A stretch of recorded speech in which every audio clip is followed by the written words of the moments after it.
How to install the Buffer browser extension.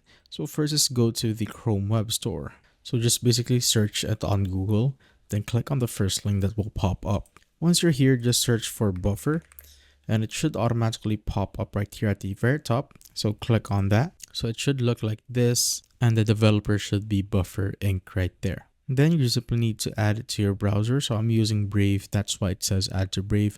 But if you're using Chrome or another browser, it might be named towards your browser that you're using. So just basically click on add to your browser. Then if there's a confirmation that will pop up like this, just simply click on add extension and it will redirect you right here on this page, which is an article about the Buffer browser extension. And if you click on the extensions tab right here on the top right, as you can see, Buffer has been added successfully just like that.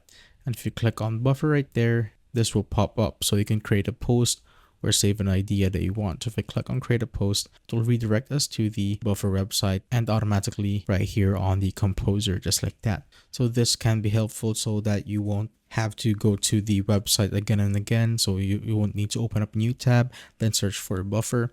So you can just simply click on your extensions tab, click on Buffer, then click on create post and it will automatically redirect you to the Composer in Buffer. And that is how you basically install the Buffer browser extension.